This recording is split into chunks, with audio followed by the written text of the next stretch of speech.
Right, Nathaniel for 9.99. Witsit is the best of the flat Earth debaters by a mile. Can't help but wonder what kind of legitimate scientific learning or process he could be involved in if he didn't waste it on such nonsense. So they backhanded. Oh man, sorry about No, that. that's cool. That's cool. Um, yeah, well, it turns out, bro, that most of mainstream physics in 2023 is very limited and confined due to philosophical bias that people don't even know are there. So I'm glad that I'm not inside of that. If I had have like I'll be honest, bro, I got a college scholarship playing football, so it was like half athletic, half academic, and I just partied. I didn't even go to class or whatever. But if I had have like been responsible and got like a physics degree, I might have been lost in the sauce. I may have been like, yeah, photons, lightweight wave particle duality, I mean, oh man, have you guys heard about the galaxy distribution? Like, I don't know, right? So I'm cool with it. I'm content with it. And I will say, I kind of see where you're coming from. I don't think that dude is, I think that probably took a lot from that person to try to tip his hat to me. And he had to finish it with that. But I appreciate the compliment. I know where you're coming from and why you had to present it that way. But I think the the truth always has to step outside the box. So I'd rather do that. Well, let's read this next one here. Dylan says, Witsit, it doesn't matter if something can be explained in different ways. What you need is to provide a model that you can use to make novel, testable predictions. You don't know what evidence is. All right, so thoughts there, Witsit? Yeah. My prediction from my model is that everything that we ever observed till the end of mankind's history will go around the Earth. Everything will move around the Earth, and everything will complete circuits within a year. So everything in the sky is on the same yearly cycle. Everything will move around the Earth forever. That's my prediction, okay? Coincidence, that's what we've observed forever, and that's what we will observe forever, okay? That's just how it goes. So the actual default position based on all empirical evidence is that the Earth is in the center, bro. If you think that it's actually flying around the sun, it's just an illusion, just give me some evidence. Stop ad-homing me. We can maybe make some progress, but the evidence doesn't exist. Next one, Ben Rook for $10. Witsit and his camp have not actually produced helpful predictions and or discoveries that have projected science forward. I would really like Witsit to address this point specifically. Well, you got him here, Ben. Actually, all predictions, all scientific advances assume that the Earth is stationary and in the center. All of them. Literally everything. Even if you believe in satellites and you believe in missions in space, if you believe in anything, if you believe in UFO, everything, bro. Like plane advancements, the little triangle little UFO jumps, which my friend has seen, is pretty crazy, what I'm saying? They're not unidentified, just the military classified them. What I'm saying is, all of that assumes a stationary Earth. Everything, if you believe in satellites, they assumed an Earth-centered, Earth-fixed coordinate system with the universe moving around it, causing real inertial forces in their math. Everything, including the fact that there's a ether drift and that GPS actually utilizes a preferred direction of light that goes faster in the same direction the sky spins and gets faster the higher you go. All of that assumes the Earth is central and stationary. So literally every piece of technology ever has assumed the Earth is stationary and in the center. And your model claims, well, yeah, you can treat it like that. You have to treat it like that, but it's just a stubbornly persistent illusion. It's just an illusion. So it's an ironic question, and you won't accept it because you're going to start suffering from cognition or whatever, but that's just a fact, bro. Like, every technology assumes the Earth's in the center of the quote-unquote universe. All right, well, let's, here's what I'll do. I'll put on that 30-second timer again, and we'll try to get through these. There's a lot of them, actually. All right, I'll keep it really concise. A lot of people are excited about this debate between you and T-John. I don't want to be here forever either. Yeah, it's all good. I was going to say, you might underestimate how many super chats came in, right? Guillotine, Witsit drops big science words into his conspiratorial nonsense to pretend, one, he understands the concepts, and two, science is on his side. 30 seconds. Yeah, people just say that I pretend, but they'll never actually specifically say, oh, this is why you are wrong about this phrase or this principle. Go look up what I said, slow it down if you need to, and look up every single word, every single principle. You'll see it's all in context. It's all legitimate. I didn't make anything up. I did thorough research. You can go to my channel to check it out. All right, beautiful. Nice and quick. So, John Garpin, if heliocentrism and geocentricism can be explained equally well using dynamic equivalence, how does the geocentric equation remove the need for dark matter? 30 seconds. Yeah, because the reason that we threw out the ether was because we did the Michelson-Morley and it didn't detect the Earth's orbit. So they said, oh, well, either the Earth is stationary or there's no ether. So they threw out the ether, and they came up with all kinds of crazy stuff that things contract, but you can't tell. Time slows down, but you can't tell. We don't have to do that. If we just accept the very precise interferometry measurements that the Earth is stationary, then you have an ether background, which is what quantum physics has proven definitively at this point. Then you have a substantive background, and you don't need dark matter, nor do you need dark energy. The only reason you need dark matter is because it has to be emptiness and nothingness. All right, David coming in. Witsit, explain how the Michelson-Morley result and the Michelson-Gale-Perlison result together erect heliocentrism. 30 seconds. Michelson Morley was trying to detect the orbital motion around the Earth, and it got a no result, although it did show an interference pattern. It wasn't what was predicted. Michelson Gale Pearson showed the sidereal rotation, so the daily rotation of the sky, for example, which is 23 hours, 56 minutes, 4.1 seconds. It measured it perfectly with assuming the ether within the technology. So if you doesn't measure orbit, measure sidereal rotation, then the only feasible explanation is that the Earth's not moving, but the sky is moving, and there is no orbital motion. Beautiful. I think when I said time, you were just ready to wrap up anyway, so hopefully I didn't interject and people can hear you. Ben, for $5. I'm going to give you a break here and just read some of these nice fan chats. Flat Earth is the red pill. It keeps you safe from the globalist agenda. It kept my blood pure. So you got a super chat fan there, and that's his first super chat. So Ben felt very inspired by what you were saying and decided to give us first super chat. So thanks for that. Thank you so much. Much love, brother. Oh, no, third super chat. Oh my goodness. It gives us the third super chat. Still an early one. I was going to say, I got to read those. They give the celebration for the third one. Look at that. Proud Flurf. Witsit just gets it. They don't get tired of getting flat smacked, level heads, Flat Earth Fridays. Witsit, I think, has stepped out for just a second again, so I'm going to take an opportunity. Sorry, I'm trying to find my charger, bro. Flat Earth Fridays on Twitter. I can hear you. I'm just going to try to find my charger. It's in this big pile over here. Flat Earth Fridays on Twitter. Shout out to them. They're a bunch of legends. And I vibe with them tough. So if you want to go debate it, you want to go talk about it every Friday. I think it's roughly 8 p.m. Eastern, and it goes for many hours on Twitter Spaces. Flat Earth Friday. Shout out to them. They're legends. All right, excellent. That's for T-Jump. And Witsit, I have done T-Jump's ham radio experiment. You can too, bro. I explained how it's not exclusive, and it was hand-wave dismissed, and I've been trying to get an answer to it for 5 years, which speaks for itself. You guys can't rebut it. All right, next one. Witsit, it doesn't matter if something can't be explained in different ways. Sorry, this is from Dillano. I should give the name first. Dillano, thank you so much for your super chat. Witsit, it doesn't matter if something can be explained in different ways. What you need to provide is a model that you can use to make novel, testable predictions. You don't know what evidence is. Yeah, but again, I explained that the geocentric model predicts that everything, including distant galaxies, will move in relation to the Earth. The heliocentric model actually predicted the Earth's in a tiny little insignificant corner tucked away, and it doesn't matter. And you'll see redshift, blue shift, random motions everywhere. We actually saw that everything moves around the Earth. You updated your model to say, oh, it's an illusion. Yeah, I promise it looks like that, but it's not like that. So the novel prediction burden is on you because all actual evidence matches our prediction. And of course, mine is that there's no dark matter, there is no dark energy, the Earth's in the center, and everything we ever observed for the rest of recorded history will show the Earth in the center. It's very simple. You just don't want to accept it. All right, next one coming in. Congo 44. Witsit is pretty arrogant to think that people have not done their experiments. I have. It takes about an afternoon to debunk almost everything you said in the last 5 years. Thoughts, Witsit there for 30 seconds. There's another baseless claim for substantive specificity. I explained the moon bounce, and then the fact is you can't even explain how radio waves over 100 megahertz, which is far beyond the supposed ionosphere that reflects it down and saves the globe, go over 2,500 up to 3,000 miles, but it would penetrate the ionosphere. Thanks for playing. Microwaves also do line of sight, beam divergence of less than a meter down to 1 millimeter, and there's no diffraction, no bending, no refraction, and no bouncing off the ionosphere. We refuted the globe in many ways, and that's not what this was about, but thank you for playing. Alrighty. Justin coming in for 10. Witsit, you make assertion, claim statements that things debunk something does not make the case. You haven't defended any of the claims you make, you just assert them. Trust me, bro, plus wrong jargon, in quotation. See, you see how every single supposed debunk of me has nothing specific in it. Because everything I said specifically can't be rebutted. I think that an intellectually honest audience member will see that none of it's being...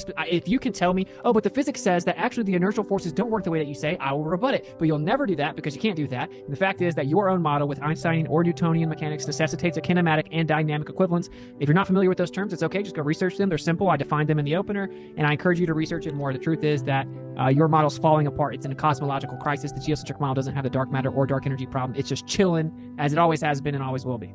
All right, Charles Lane coming in. Sorry, new to this type of debate. Probably has been stated before. But Witsit, how does your view account for celestial navigation? Okay, so that's another flat Earth question, but it's that we actually see in a hemisphere, so we have an azimuthal grid of vision, the actual curvature of our limit, which you can simply understand this. Go out to the ocean. I was just at the ocean the other day. Go look at the ocean, because I was paying attention, right? You have peripheral vision. You know how you can't see all the way to left and right? You have a limit. Well, look out at the ocean. What you'll see is it looks like a giant circle around you. It's not because of the curve of the Earth, even if you thought it was a globe, because it's way smaller than that. You have a curve around you. Okay, we have an azimuthal grid, a hemisphere of limit around us, and so we see everything within that limit. The globe says, oh, well, no, there is no limit. We can see forever. We're Superman. We see in perfectly straight lines, and that curve is because the Earth is curving. So if you understand that we don't see forever, then it explains everything, including celestial navigation. You map it in an azimuthal grid. All right, so a little chance for you to take a break here, and I'll read some of these super chats that aren't directly to you. Witsit, Yeah, you can take a chance to look for that charger, buddy, if you want. Look for your charger, it's fine. Witsit, great job as usual with this debate. Keep it up. T-Jump, the clam chair kills me every time. Next one says, T-Sim just says debunked without any specifications, followed by an ad hominem. So, T-Jump, if you're watching this afterwards, maybe you'll have a live after show and you can respond to Robert Tozy. But I did want to read your super chat there, just worth giving. What's a little break there? Swampy, gross, old, nasty pubes. I'm donating just to make Ryan read my name again. Great job tonight, gentlemen, and Ryan too, I guess. Well, thank you, I guess, to you, swampy old nasty raggedy old. Anyways, just remind everybody, since Witsit's looking for his charger there, we do have our tickets linked in the description to DebateCon 4. So Dallas, Texas is where we're going to be hanging out. If you haven't already checked out the tickets in the live description, if you're in the area, I would encourage you to do so. We're going to have Witsit there. If you enjoy what you're hearing here tonight, he's going to be hanging out, debating with Leo Filius. Matt Dillahunty is going to be there along with Aaron Raw, David Wood, along with Andrew Wilson from The Crucible, and a couple other people as well. I was going to say, I got to bring up the promo here. Destiny's going to be there. Yes, of course. So I see there's 800 odd of you watching right now. Hit that like button if you haven't already. We're just getting through our Q&A here and trying to get through some of the ones that aren't directly related to T-Jump. The next one was from Run Boston Bear. Hey Ryan, thanks for modding and being a lighthearted person. Well, you're welcome, Run Boston Bear. I am a pretty lighthearted person generally. I feel like if we ever get to the point on Modern Day Debate where I need to really drop a hammer, everybody's going to be like, okay, if Ryan's upset, then something must be wrong. I'm hoping that will be the fallout. After hearing Witsit many times, you must realize the Earth is not a globe. High five, says Ron Boston Bear. So that one was also a compliment for you there, Witsit. He said, after hearing Witsit many times, you must realize the Earth is not a globe. High five. So high five to you there, buddy. Space Miner says, are reviews of a peer required to have a peer review, also to be considered a proper peer review? So we're 10 minutes over, and we're going to try to wrap these up quick, guys. Many physicists peer review the Newtonian, Neo-Tychonian analysis of planetary motion. They acknowledge that the math and the physics all work, as well as relational mechanics. I personally sent it to a PhD in physics and astronomy, or a PhD in astronomy, a professor. He runs a planetarium. He came back and told me, yes, all the math checks out. It is legitimate. I have a couple questions. So the truth is that the math and the physics is indisputable and that all the peers acknowledge it. They just disagree with the conclusion based on philosophical grounds. I encourage you to read the paper if you don't know about some of those terms because you're not well researched. Go watch In the Field. Witsit Gets It. Next episode on the first absolute legend coming on. You should check it out. All right, next one coming in here. Witsit, yeah, he did a great job as usual. That's from T Baggins. Much love, brother. Oh, I met you, bro. Much love, bro. And yeah, it's always fun when we see people that are in the live chat that we've met and hung out with. Eric William May, Witsit crushed it as usual. T-Jump never researches, never heard of lunar wave. A normie taught me about lunar waves 8 years ago. There's the Canadian coming out in the OG. All right, well, let's move on there since that's mostly towards Bro, T-Jump. get out of that place, bro. Come to freedom, brother. Come to Florida. You can hang out, bro. I got a pool. You got a pool. Come to freedom.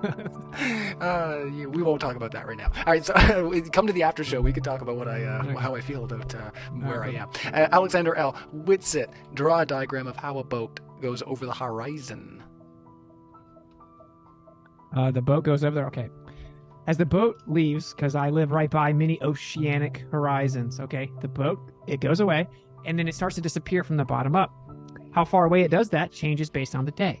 The bottom layer of the atmosphere is the most dense, so light gets absorbed in that portion of the atmosphere faster. It's called attenuation because it's more turbulent and more dense. Also, the angle of the light that you're receiving is smaller at the bottom of the boat relative to your eye level, so it drops below the resolution angle due to the reception and propagation angles sooner.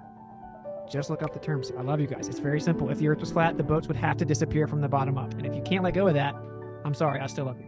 All right, Balthazar says for $4.99, the fact that there's a global flat Earth conference amuses me. Global in capital letters, so they're kind of making a joke, I think, about that.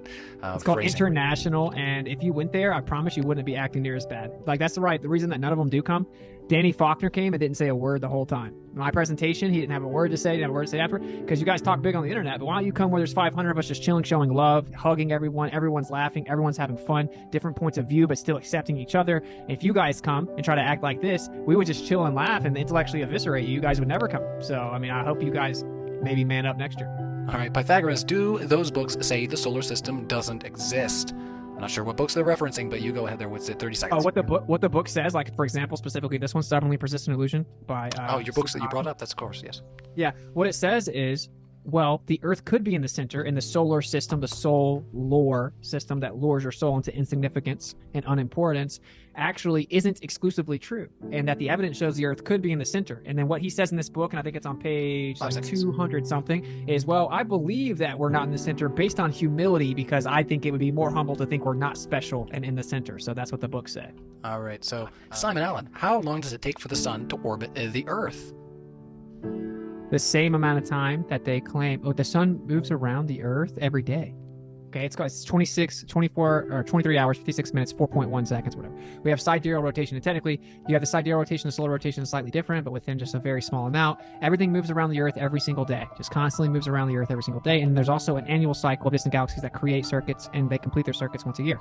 So everything moves around the Earth. There is no evidence that the Earth's moving around the sun. It's very simple. And the sun completes its movement within the ecliptic once a year. Very simple.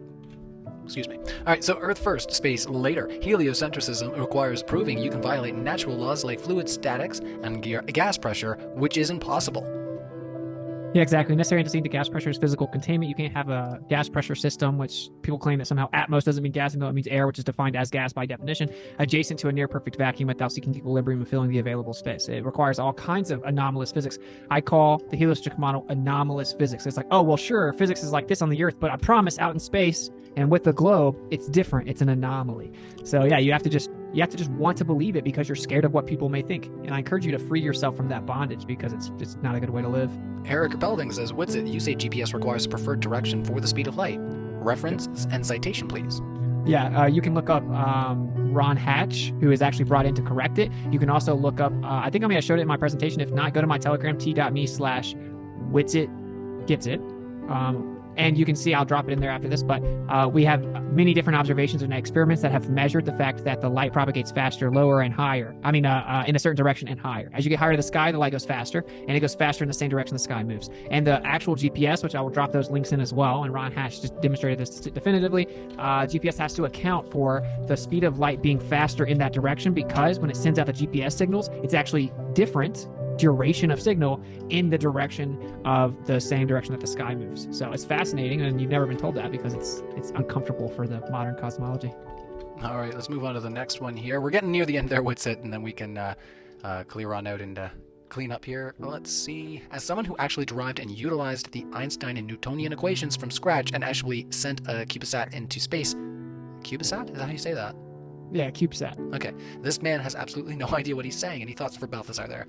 Yeah, he just basically hoping people are wooed by the fact he claims to have sent a satellite somewhere, but CubeSats aren't even impressive, bro. Why would you come in public and flex CubeSats? It's super weird to me. But anyway, I guarantee you that in your equations, you accounted for inertial forces, and you used an Earth-centered, Earth-fixed coordinate system. I know that for a fact because I know people that have sent up CubeSats. And I've actually read through NASA's own equations for satellites. So you have to assume the Earth is centered and in the fixed position, and then you use inertial forces as if they're real but claim that they're fictitious. So I know exactly what I'm talking about, and there is a Newtonian, Einsteinian, kinematic, and dynamic equivalence. All right. Last two questions. Witsit, only in your dreams did... No. Megalyn... no, I'm not going to finish that one, but thank you for your super chat. John says for $1.99, do you follow Q? No. Do they mean like QAnon, like down in America in there? Yeah. Yeah. Not my thing, bro. Like, oh, the government's saying sit on your hands and trust the government. Look up Operation Trust. It's been done before in Russia. All right, last one coming in. Balthazar, the math for predicting all celestial motions goes from being super simple in a heliocentric model to absurdly complex with a geocentric model. I'd love to see him even try to properly derive anything. Thoughts on that before your ending statement? That's the end of our super chats, everybody, so let's stop them from coming in.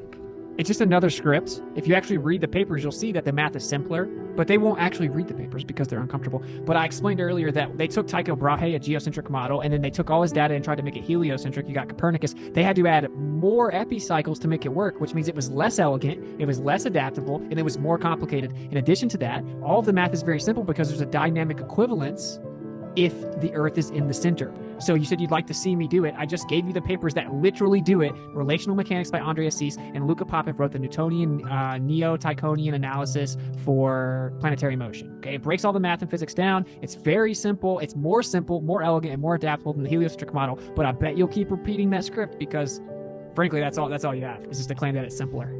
All right, closing thoughts there, Witsit, on our discussion tonight. Yeah.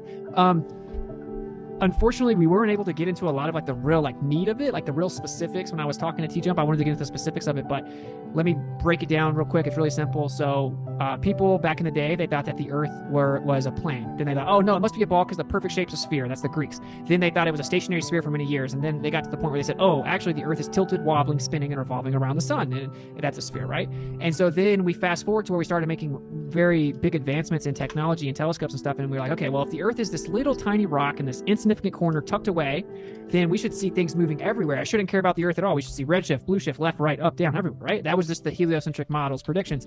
Edwin Hubble saw, wait a minute, everything we see, no matter how far out we see, no matter how good the telescope gets, it all moves around the Earth, everything, including the distant galaxies, and they spin once a year and complete their circuits, all moving around the Earth.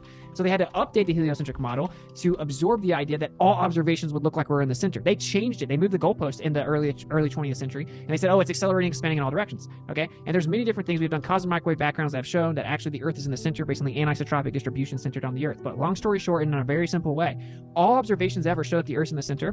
The heliocentric model says that's just an illusion. So you have the burden of proof to claim that it's actually the opposite of what we see. Now, if we compare the two, the heliocentric model needs dark matter and dark energy to even potentially, possibly, theoretically exist. The geocentric model doesn't have those problems because it's just in the center. It doesn't need accelerative expansion. So therefore, the geocentric model is objectively significantly more viable than the heliocentric model.